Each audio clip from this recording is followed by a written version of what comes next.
বাংলাদেশের প্রধানমন্ত্রী এবং ক্যাম্পাসে সিনিয়র বড় ভাইকে পাওয়া, এই যে দুয়ের একটা সংমিশ্রণ, এই সংমিশ্রণ মিলে দেখবেন যে ক্যাম্পাসে আজকে একটা উৎসব মুখর পরিবেশ।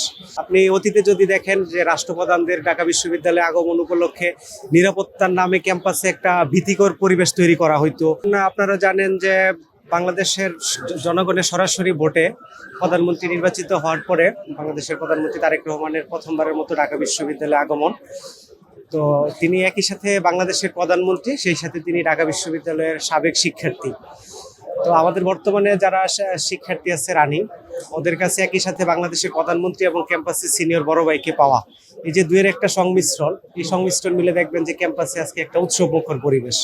মাননীয় প্রধানমন্ত্রী যখন সিনেট ভবন থেকে ইউজিসির প্রোগ্রাম শেষ করে এই সমাজবিজ্ঞান অনুষদে মতবিনিময় সভায় আসতেছিলেন, তিনি পায়ে হেঁটে এটুকু পথ অতিক্রম করেছেন এবং পথিমধ্যে আপনারা দেখবেন যে সাধারণ শিক্ষার্থীদের কি হুমড়িয়ে পড়া ভিড়, কি উৎসুক, চতুর্দিক থেকে হাত নেড়ে ও ফুলের শুভেচ্ছা জানাচ্ছেন, ফুলের পাপড়ি ছড়িয়ে দিচ্ছেন।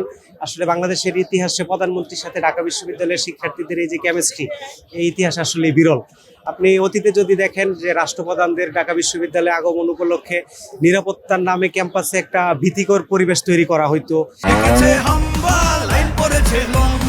কি হয়েছে? মিনিস্টার ফ্রিজ কিনে হাম্বা জিতেছে। মিনিস্টার ফ্রিজ কিনুন, হাম্বা জিতুন। আরো আছে আকর্ষণীয় উপহার।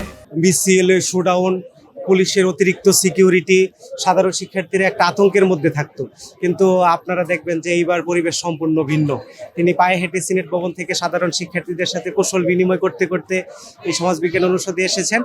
এবং সবচেয়ে মজার ব্যাপার হলো যে সমাজবিজ্ঞান অনুষদে একই সাথে প্রধানমন্ত্রী সাধারণ শিক্ষার্থীদের সাথে মত বিনিময় চলছে, পাশাপাশি বিভিন্ন ডিপার্টমেন্টের ক্লাস এবং পরীক্ষা চলছে, এবং চারপাশে আপনি সাধারণ শিক্ষার্থীদের যে স্বতঃস্ফূর্ত যে স্বাভাবিক শিক্ষা কার্যক্রম সেটা দেখতে পাচ্ছেন। তো আমার মনে হয় যে বাংলাদেশের রাজনীতির যে গুণগত পরিবর্তন সাধারণ শিক্ষার্থীরা প্রত্যাশা করছিল, আজকের এই প্রধানমন্ত্রী ঢাকা বিশ্ববিদ্যালয়ে আগমন উপলক্ষে সেটারই বহিঃপ্রকাশ ঘটেছে। দেশের প্রধানমন্ত্রীর কাছে ঢাকা বিশ্ববিদ্যালয়ের শিক্ষার্থীদের সবসময় একটা প্রত্যাশা থাকে যে আমাদের বিশ্ববিদ্যালয়ে এখনো অনেক উন্নয়ন কাজ পেন্ডিং। আমাদের শিক্ষার্থীদের জীবনযাত্রার মান উন্নয়নের জন্য খাওয়া দাওয়া, ক্যান্টিন, পড়াশোনার উপকরণ, নানান বিষয়ে রাষ্ট্রের আসলে অনেক বেশি কিছু এখন পর্যন্ত করার আছে।